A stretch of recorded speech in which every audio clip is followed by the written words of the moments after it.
Hello, I'm Chris Hartwell, and welcome to The Heartbeat. Today we're going to be talking about episode 2 of season 6 of HBO's Game of Thrones. Join me, won't you?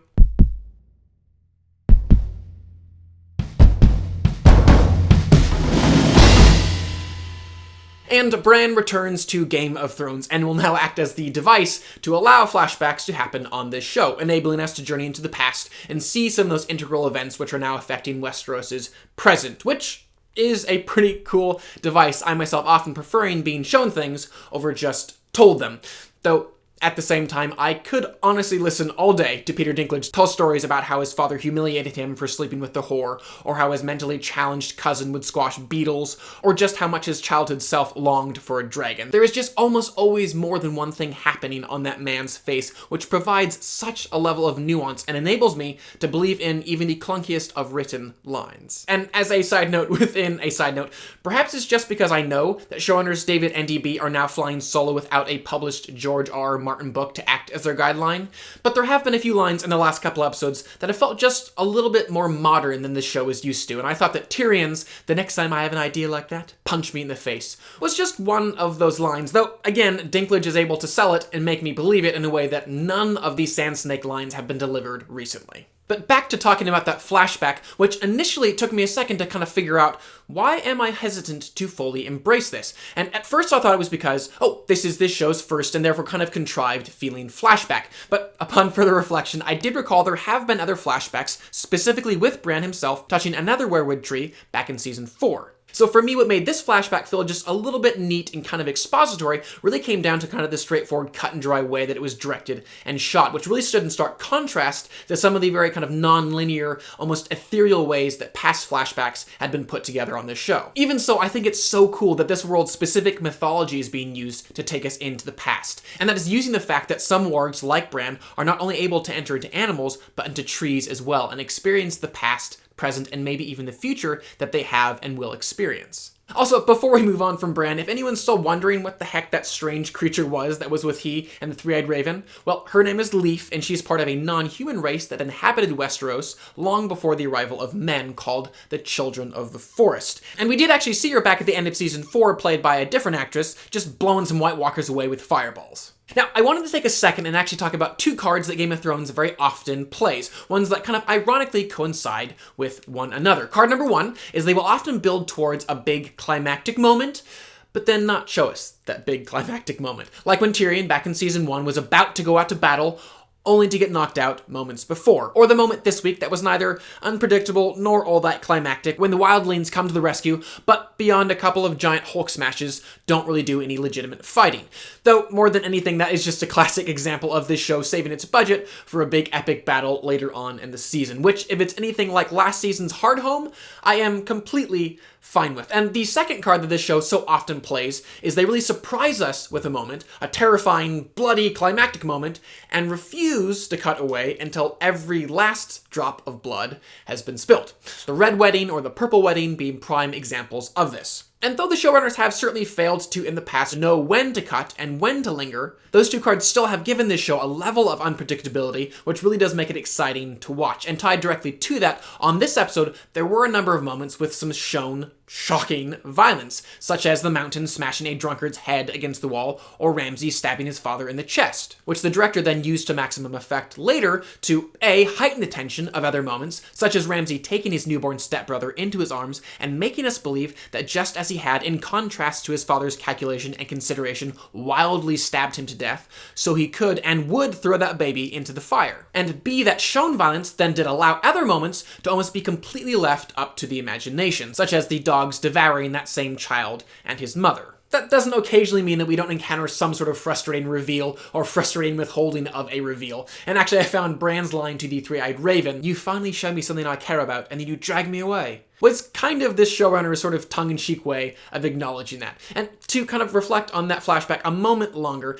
it did kind of also highlight something in my storyteller mind that I often long for on this show, that being these intersectings and connectings of disparate characters and story threads. So for example, because we discovered this week that Hodor once had a name other than Hodor, and that he at one time was able to say more than Hodor, in such close proximity to the first on-screen appearance of Lyanna Stark, my mind instantly hoped that the loss of Hodor's mind would somehow coincide with the defining moment of Lyanna's life as well, that being her often spoken of kidnapping from Rhaegar Targaryen, which actually plays directly into what we were talking about last week, that being my excitement over this show, especially last season in season 5, finally starting to contract, which again is really standing in stark contrast to the first 4 seasons, where there seemed to sort of be this eternal expansion of plot lines, characters, and conflicts. Like George R.R. Martin was far more interested in himself looking around and exploring every single corner of this world versus looking forwards to see where it might be going, leading me to wonder if this show was ever going to aim its sights on a satisfying conclusion. Now, don't get me wrong, part of the reason that this series is as great as it is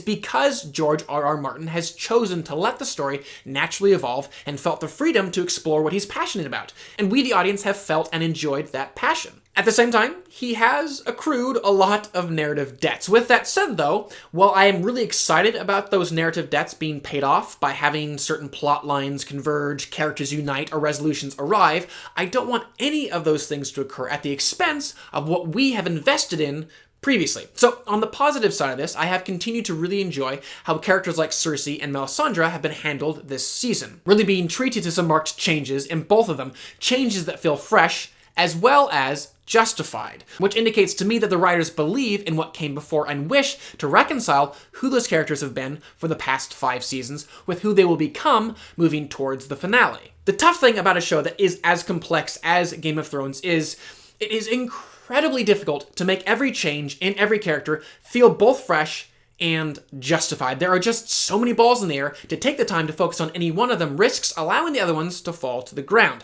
So for example, I did think that Davos's decision to go to Melisandre did say something fresh and exciting about the character, just on how much his opinion had changed of the witch, as well as how much he believed that Jon Snow needed to return from the dead. But because we had had so little time with that character in the season previous to that decision, it kind of ended up feeling like it was the writers sort of shoving that decision into him unnaturally, just so they could bring back their beloved central character as soon as possible. I just want the showrunners in everything to continue to do what they and George R.R. Martin have done most of the time really well up until now, which is own up to the consequences of their decisions and move forwards accordingly.